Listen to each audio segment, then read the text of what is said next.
Hello, Góðan daginn, hello, and welcome to yet another episode of Saga Stories with the Reykjavik Grapevine. I am Matthew Roby, Professor at Mount St. Vincent University in Canada, and as always, I will be your host. And today you join us on an incredibly cold and blustery day in Dalasýsla in northwest Iceland to talk about one of my favourite sagas of all and one of many people's favourites, that is Laxdæla Saga. It's a saga that was written no later than the 13th century about people living in this region here around the year 1000. And one of the great reasons why it is a favourite of many saga readers is that it's one of the only medieval Icelandic family sagas to have a female protagonist. That's Gudrun Ósvífursdóttir. And in fact it is thought that if it wasn't for conventional naming practices, it might also be called Guðrúnar Saga. It is also thought that this saga might even have had a female author. It really is a classic, like I've said, and it's very accessible to modern audiences, in part because it's one of the sagas that's most like a modern novel. And the reason I say that is it not only has one main protagonist, like several other family sagas that we've already covered, like Egil's Saga and Grettis Saga, but more than that, because those ones are quite episodic, with storylines jumping from place to place, tangent to tangent. Laxdæla Saga, the bulk of the saga really focuses on one coherent storyline, and that is the love triangle of Gudrun with two other male characters and its violent aftermath. It's also beloved for its emotional depth, emotional realism, and not only Gudrun, but the saga has several other portraits of powerful women within it. Also, for those of you who are familiar with the Eddas or with Völsunga Saga, elements of the main storyline are also very reminiscent of elements of the love triangle there, the one between Sigurður Fáfnisbani, Brynhildr Búðadóttir, and Gudrun Gjúkadóttir. But for now, I just invite you to please sit back and enjoy our story about the life of Gudrun Ósvífursdóttir, one of the most remarkable women in all of saga literature.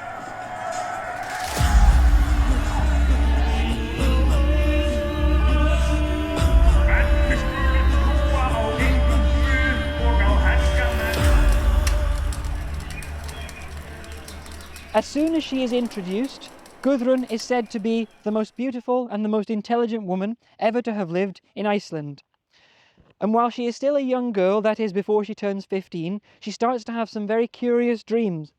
And one of her wise kinsmen, a man named Gestur, comes to visit her here in Sælingsdalur, and she asks him whether he will interpret her dreams for her. And this is just a rundown of what happens in her dreams. She has 4 separate dreams. Each one she's wearing a piece of clothing or jewellery, and something happens to it which is indicative of something that will happen later in her life. So in the first dream she's wearing a headdress that she herself throws away. Then in the second dream she's wearing a ring which slips off her finger. In the third dream she's wearing another ring, this time a gold one, but she falls in the dream and she puts out her hands to stop herself and the ring catches a stone and it breaks. And then in the fourth dream she's wearing a gold helmet which falls into Breiðafjörður, that's the fjord just down there. Gestur interprets these dreams to say that Gudrun will be married 4 times, with the features and fates of each of these 4 objects symbolizing something about her 4 husbands. Now, when Gudrun is 15, she's actually given away in marriage to a man named Thorvaldur, who is apparently very wealthy, but cowardly.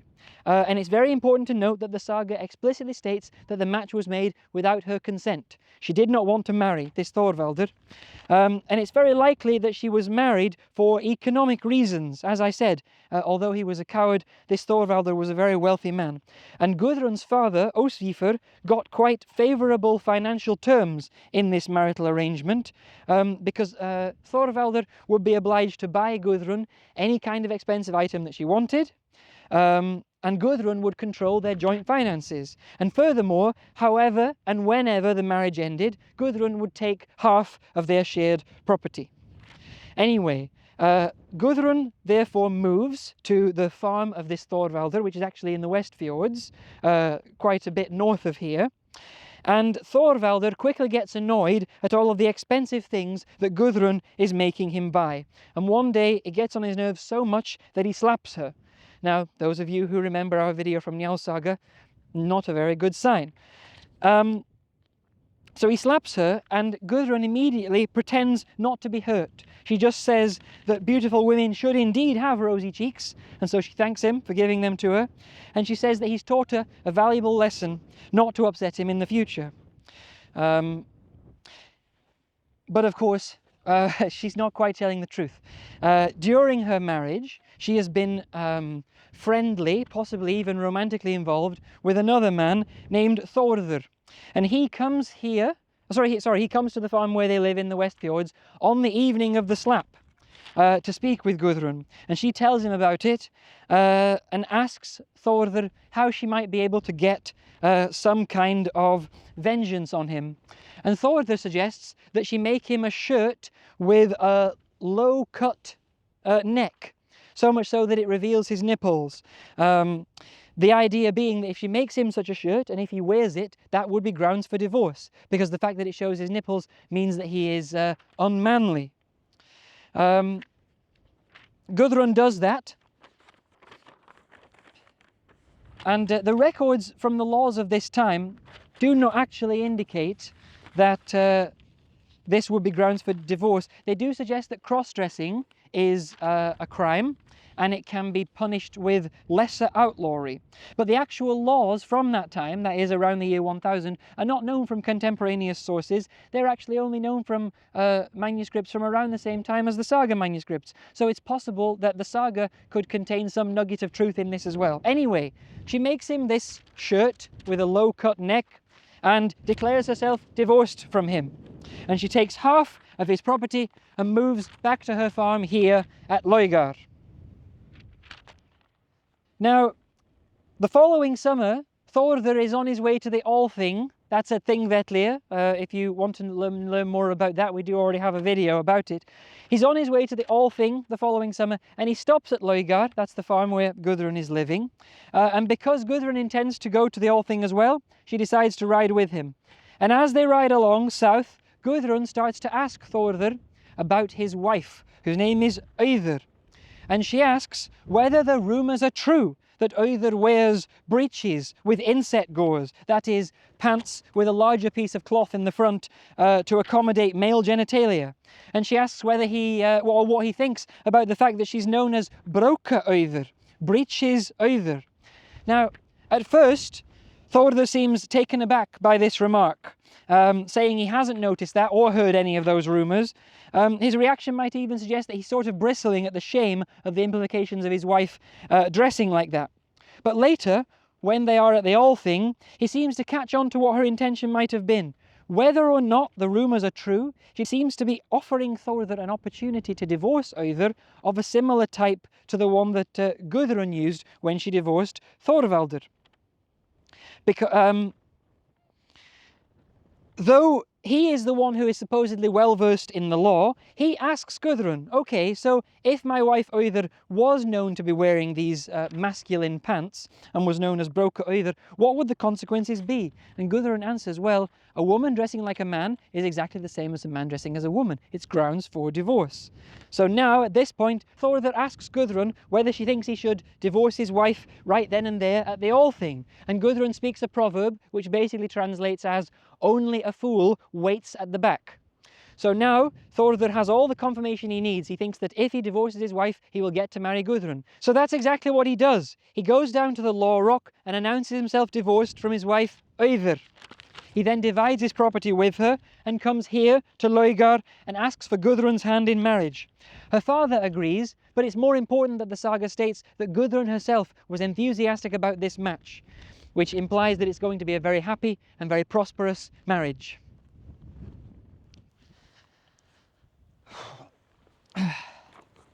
So this is the point where another one of our powerful female characters comes in, because as you remember, Thorðr's wife, whom he has just divorced, her name was Auður. Now her kinsmen are apparently very upset about this divorce, but they can't seem to find support from any influential people, so they don't initiate any kind of revenge, whether it is legislative or violent. And so, very unusually for women in saga literature, Auður decides to take vengeance into her own hands. She learns that at one point Thorðr is basically alone over there at Laugar. Everyone else is out in the fields working. It's just him and his father-in-law, Ósvífur. And so when she learns that he's alone there, she sets off one night on horseback to attack him. And the narrator quips that she was definitely wearing the pants that time. She's accompanied by a male shepherd, but he can't keep up with just how fast she's riding towards Laugar. And when she arrives in the farmhouse, she finds that Thorðr is sleeping. She walks over to him, and he wakes up a little bit and rolls onto his side and just sees that some man has come in. Auður quickly draws her sword and slashes at him. She slashes a gash in this arm and cuts across both nipples, leaving a line across his chest and then getting embedded into the wooden bed. Then Auður quickly rushes out of the house, gets on her horse and rides away. Now, Thorðr's father-in-law, that's Gudrun's father, Ósvífur, hears all this commotion and comes to Thorðr where he's lying wounded in bed and asks what he thinks has happened. And he says, I expect that it was Auður, but I don't think anyone should ride after her because she was only really seeking rightful payback. Now, as you've probably noticed, there's a lot of gendered significance in this act. Auður is already performing a masculine connoted act by committing feud violence in the first place, but the way she does this also shows her adoption of dominant, arguably masculine roles. She outdoes all of the men around her. So first she outdoes her useless male relations who won't initiate any kind of vengeance. She outdoes the male shepherd by riding much faster than him, and then eventually she outdoes Thorðr himself by attacking and wounding him. Her masculinity is further emphasized at several points in the episode. First of all, when Thorðr mistakes her for a man when she enters. And then second, of course, the sword that she uses to attack her ex-husband might have been seen as a phallic symbol. And the fact that the wound she inflicts draws attention to both of Thorðr's nipples, the same way that Thorvaldr's shirt had drawn attention to his, might imply that this act has emasculated him. But it's also very important to note that, as in some other very rare instances where women enact physical violence against men, her attack is only a partial success. It wounds Thorðr, but it doesn't kill him. And Auðr's kin think that it's a lighter punishment than he deserved. So this might also imply the notion that although Auðr does get her own back, and although it is portrayed positively in the saga, it seems that her gender may be implied to make her a limited or inappropriate actor in the sphere of feud violence. Now, Thorðr never fully recovers from this wound and never fully recovers the use of his right arm. And then, quite suddenly, he is killed by a family of sorcerers who have apparently been harassing and stealing from his mother. He goes to these sorcerers and he makes a formal legal charge against them, which he says he will prosecute at the next Althing. But before that can happen, the sorcerers use magic to create a storm while he's out in the fjord, and the boat sinks, and he and everyone on board it are drowned. And so that concludes the first two of Gudrun's 4 marriages.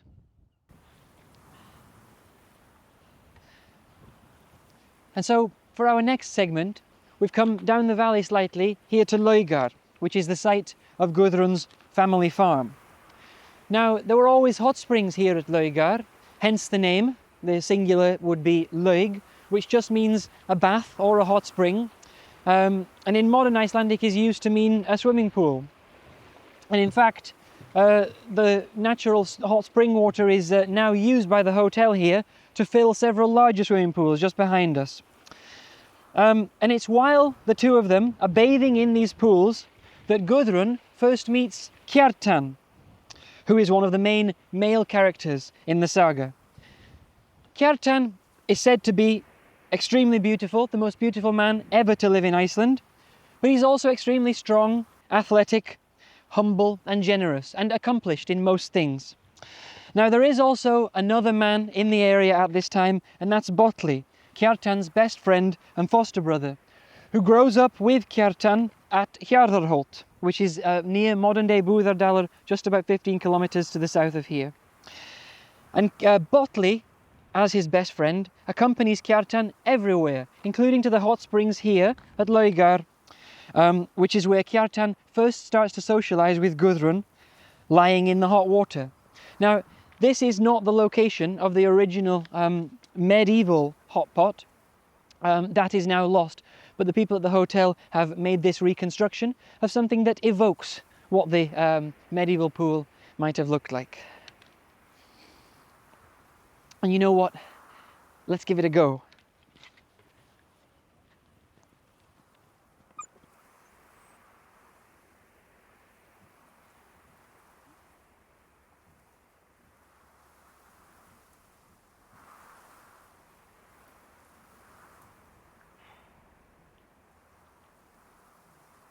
Oh, it's a very cold day here and very windy. I'm not sure whether you can tell. It's very nice to sit in the water here. And yes, I'm just checking. My nipples are just below the waterline, so I shouldn't be running the risk of divorce from this. Just like modern Icelanders, Kjartan and Gudrun used to hang out here in the hot water, socializing. And I guess you have to imagine that Bolli was here as well. In fact, you have to wonder whether medieval audiences thought of him as something of a third wheel in the blossoming romance between Gudrun and Kjartan. Because with him being the best man in Iceland and her being the best woman in Iceland, everyone in the region thought that they would make the very best match. They were clearly getting on, and everyone thought that they would end up marrying each other. But after a little while, Kjartan decides to go abroad, like many young male characters do in the sagas, to try and win renown for himself. But Kjartan does this in a very hasty manner. He doesn't tell his father about it, and neither does he tell Gudrun about it until he's already booked passage on board a ship to Norway. Now, when Gudrun finds out about this, she is furious. And so Kjartan, to try and make amends, says that he will grant her any wish, whatever she asks for. And in a very unusual move, Gudrun says, "I want to go with you."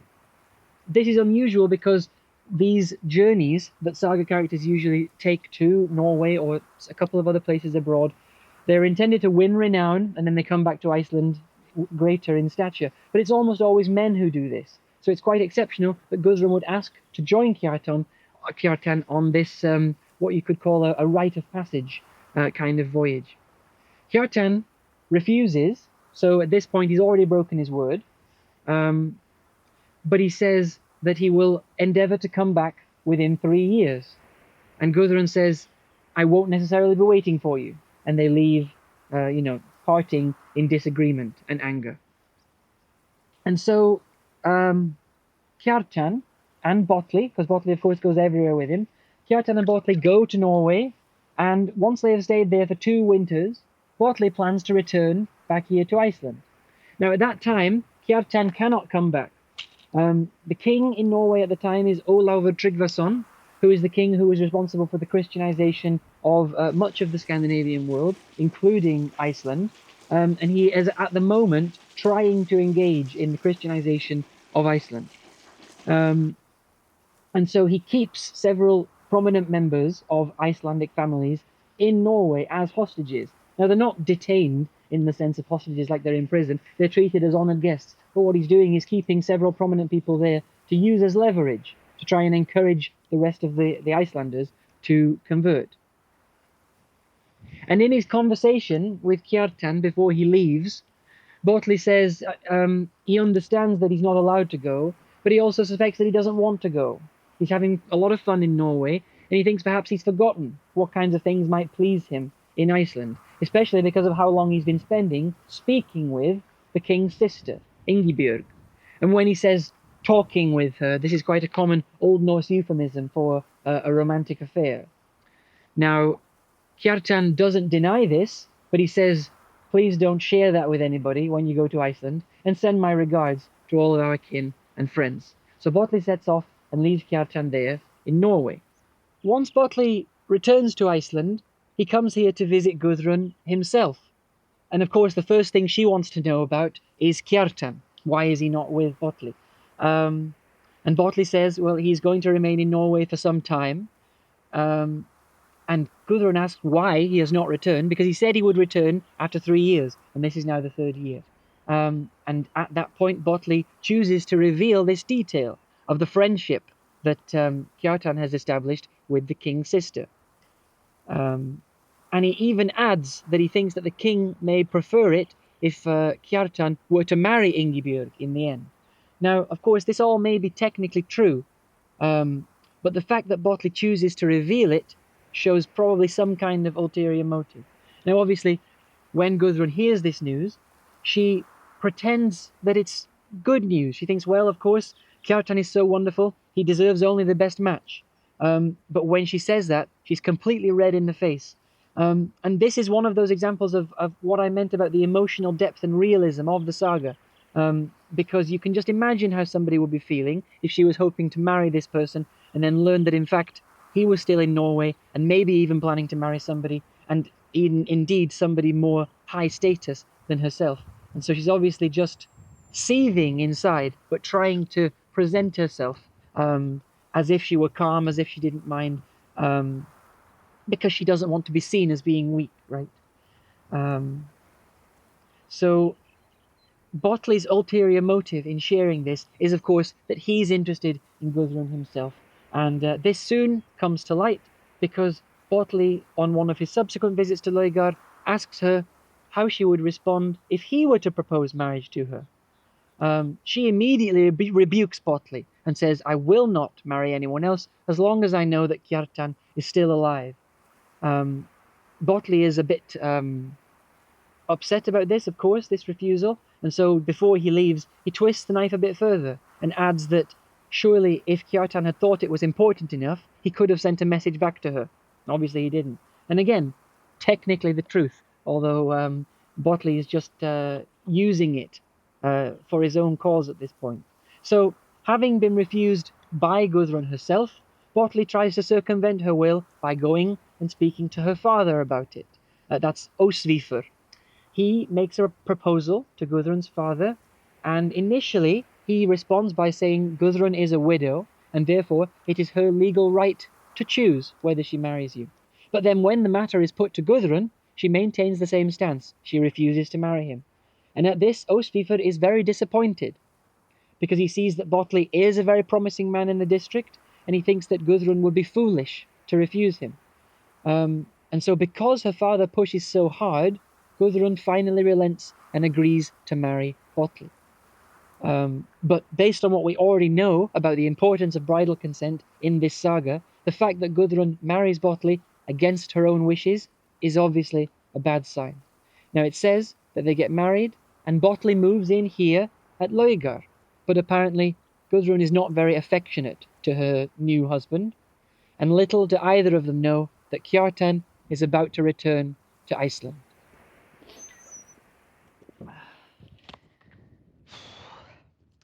So that's it for our first of 2 episodes on Laxdæla Saga. We hope you enjoyed it. I'm Matthew Roby, of course, professor at Mount St. Vincent University. I'd like to thank you for joining us, and I hope you'll stay tuned for the 2nd episode, which should be uploaded imminently. I'd also like to thank Dala Hotel here, which is right on the site of Gudrun's family farm at Laugar. It's where we've been staying while we've been filming these videos on Laxdæla Saga. And of course, it's the perfect place if you too want to try out Gudrunarlaug, that is Gudrun's hot spring, here in Laugar I Dölum. So thank you very much again, and we'll see you next time. Bye-bye.